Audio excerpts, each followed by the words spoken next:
নমস্কাৰ এই মুহূৰ্তত দিবলৈ লৈছোঁ অসমৰ প্ৰত্যেকগৰাকী জনসাধাৰণৰ বাবে কেইবাটাও গুৰুত্বপূৰ্ণ খবৰ। আজিৰ দিনটো অসমৰ লগতে ভাৰতৰ কেইবাটাও গুৰুত্বপূৰ্ণ খবৰ এই মুহূৰ্তত জনাইছোঁ। আজি প্ৰথমটো খবৰ এটা ব্ৰেকিং নিউজ।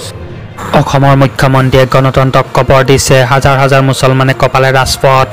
গণতন্ত্ৰ আৰু সংবিধানক ধ্বংস কৰা হৈছে ভাৰতবৰ্ষ। সংবিধানৰ নামত শপত লোৱা অসমৰ মুখ্যমন্ত্ৰীয়ে কবৰ দিছে গণতন্ত্ৰক। গণতন্ত্ৰ আৰু সংবিধানক কবৰ দিয়াটো আমি কোনোপধ্যেই মানি নলওঁ বুলি উল্লেখ। গণতন্ত্ৰ ৰক্ষা কৰিবলৈ ওলাই আহিল হাজাৰ হাজাৰ মুছলমান লোক। হিমন্ত বিশ্বৰ দৰে মিছলীয়া মুখ্যমন্ত্ৰী বিশ্বতে দেখা নাই বুলি উল্লেখ মুছলমান লোকসকলৰ। বিলাসীপাৰাত আমছুৰ নেতৃত্বত হাজাৰ হাজাৰ মুছলমানৰ উত্তাল প্ৰতিবাদ। ৰাজপথ কপাই হাজাৰ হাজাৰ মুছলমানে দিলে চৰকাৰ বিৰোধী শ্লোগান। গণতন্ত্ৰ আৰু সংবিধানক ধ্বংস কৰা হৈছে ভাৰতবৰ্ষত বুলি উল্লেখ আমছুৰ। সংবিধানৰ নামত শপত লোৱা অসমৰ মুখ্যমন্ত্ৰীয়ে কবৰ দিছে গণতন্ত্ৰক। আজিৰ দ্বিতীয়টো ডাঙৰ খবৰ হৈছে নিৰ্বাচন আয়োগৰ বিৰুদ্ধে প্ৰতিবাদী সমদলৰ সময়ত দিল্লী আৰক্ষীৰ হাতত আটক হ'ল ৰাহুল গান্ধী। আটক কৰা হ'ল কংগ্ৰেছ নেতা ৰাহুল গান্ধীক। ৰাহুল গান্ধীৰ লগতে আন কেইবাজনো সাংসদক আটক কৰা হৈছে। নিৰ্বাচন আয়োগৰ বিৰুদ্ধে বাহিৰ কৰিছিল প্ৰতিবাদী ৰেলী। সংসদৰ নিৰ্বাচন আয়োগৰ কাৰ্যালয়লৈ ৰেলীৰ সময়তে আটক কৰা হ'ল ৰাহুল গান্ধীক। নিৰ্বাচন আয়োগৰ বিৰুদ্ধে বিস্ফোৰক অভিযোগ তুলিছিল। আয়োগৰ বিৰুদ্ধে অভিযোগ তুলি বিৰোধী নেতাসকলৰ প্ৰতিবাদ। আজি নিৰ্বাচন আয়োগে আলোচনাৰ বাবে মাতিছিল বিৰোধীক। তাৰ পৰিৱৰ্তে ৰাজপথত উত্তাল প্ৰতিবাদ সাব্যস্ত কৰি বিৰোধীয়ে আৰক্ষীয়ে দুখনকৈ বাছেৰে উঠাই লৈ গ'ল প্ৰতিবাদকাৰীসকলক। পৰৱৰ্তী খবৰ জনজাতিকৰণৰ ক্ষেত্ৰত প্ৰতাৰণা কৰি আহিছে বিজেপি চৰকাৰে। ৰাজপথলৈ ওলাই আহিল শ শ আটাচু কৰ্মী।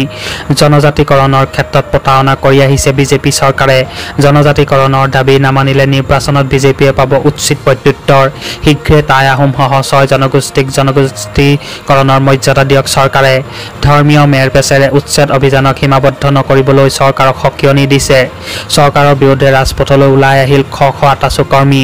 আটাচুৰ বিশাল প্ৰতিবাদত কপিল ৰাজ্যৰ কেইবাটাও প্ৰান্ত। জনজাতিকৰণ খিলঞ্জীয়াৰ ভূমি অধিকাৰক লৈ আটাচুৰ প্ৰবল প্ৰতিবাদ। নিশা শিৱসাগৰ ডিব্ৰুগড় ধেমাজিৰ আকাশ বাতাস কঁপাই তুলিলে আটাচু কৰ্মীয়ে। পৰৱৰ্তী খবৰ সাজু হওক ৰাজ্যৰ লাখ লাখ মহিলা। 17 ছেপ্টেম্বৰত ভাগ্য উদয় হ'ব 40 লাখ পৰিয়ালৰ। সাজু হওক ৰাজ্যৰ লাখ লাখ মহিলাসকল। ছেপ্টেম্বৰ মাহৰ 17 তাৰিখে ভাগ্য উদয় হ'ব এই মহিলাসকলৰ। আহি গ'ল অৰুণোদয় 3.0। এতিয়াৰে পৰা 1250 টকাই নহয়, লগতে পাব ৰন্ধন গেছৰ ধন। ৰন্ধন গেছৰ সাহায্য প্ৰদানৰ বাবে প্ৰপত্ৰ ঘৰে ঘৰে দিবলৈ যাব চৰকাৰী লোক। অৰুণোদয় আঁচনিত সাঙুৰি লোৱা হ'ব 40 লাখ হিতাধিকাৰীক। ছেপ্টেম্বৰ মাহৰ 17 তাৰিখে আনুষ্ঠানিকভাৱে মুকলি কৰা হ'ব অৰুণোদয় 3.0।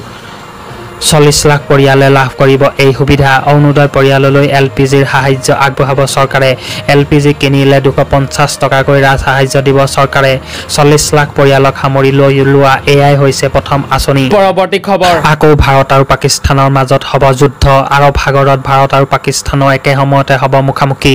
11 আৰু 12 আগষ্টত দুয়োখন দেশ হ'ব মুখামুখি সংঘৰ্ষত। ভাৰতীয় নৌসেনাই 11 আৰু 12 আগষ্টত আৰৱ সাগৰত কৰিব অনুশীলন।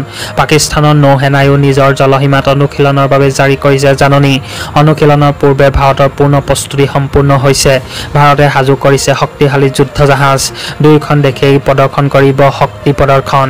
পৰৱৰ্তী খবৰ যিমানেই প্ৰতিবাদ হ'ব সিমানেই চলিব উচ্ছেদ। বেদখলৰ বিৰুদ্ধে পুনৰ মুখ্যমন্ত্ৰীৰ হুংকাৰ। আমছুৱে যদি অধিক কোলাহলৰ সৃষ্টি কৰে তেন্তে অধিক উচ্ছেদ কৰা হ'ব বুলি জনায় মুখ্যমন্ত্ৰীয়ে। মিয়া মুছলমান সম্প্ৰদায়ে অবৈধভাৱে দখল কৰা বনাঞ্চল, গ্ৰাম্য চহৰীয়া সংৰক্ষিত ভূমি, পেছাদাৰী চৰণীয়া ভূমিত উচ্ছেদ অভিযান চলোৱা হৈছে বুলি উল্লেখ মুখ্যমন্ত্ৰীৰ।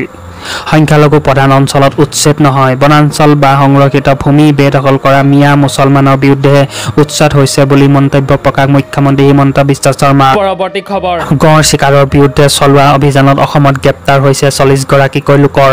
অপাৰেচন ফেলকনৰ অধীনত গ্ৰেপ্তাৰ কৰা এই লোকসকলৰ অধিকাংশৰে আন্তঃৰাষ্ট্ৰীয় চোৰাং ব্যৱসায় চক্ৰৰ সৈতে লিংক আছে বুলি উল্লেখ। গড় হত্যা ৰোধৰ বাবে যোৱা বছৰ আৰম্ভ কৰা হৈছিল এই অভিযান। অপাৰেচন ফেলকনে চোৰাং ব্যৱসায়ী কঁকাল ভাঙি দিয়া বুলি মন্তব্য কৰিছে মুখ্যমন্ত্ৰী হিমন্ত বিশ্ব শৰ্মাই। পৰৱৰ্তী খবৰ স্বাধীনতা দিৱসৰ পূৰ্বে আলফা স্বাধীনৰ বিবৃতি। 15 আগষ্টত সৰ্বাত্মক বন্ধ ঘোষণা নিষিদ্ধ সংগঠনটোৰ। সংগঠনটোৱে দাবী কৰে যে দক্ষিণ পূব এছিয়াৰ অঞ্চলৰ থলগিৰি জনগণক প্ৰতাৰণা, লাঞ্ছনা, বঞ্চনা, দমন উৎপীড়নৰ বাহিৰে আন একোকেই দিয়া নাই ভাৰতীয় চৰকাৰে। স্বাধীনতা দিৱসৰ দিনটো কলা দিৱস বুলি অভিহিত কৰি কয় যে পৰাধীনতাৰ দাসত্ব বহন কৰা আজিৰ এই কলা দিনটোত আমি প্ৰতিগৰাকী মুক্তিকামী জনগণে পণ লোৱা উচিত যে উপজা মাটিক ভাল পোৱা শেষৰ গৰাকী মুক্তিকামী ব্যক্তি জীয়াই থকালৈকে আমি কেতিয়াও স্বাধীনতাৰ সন্ধান এৰি নিদিওঁ। ইয়াৰ উপৰি স্বাধীনতা দিৱসৰ কাৰ্যসূচী পৰিহাৰ কৰিবলৈ সকলোকে আহ্বান জনাই নিষিদ্ধ ঘোষিত সংগঠনটোৱে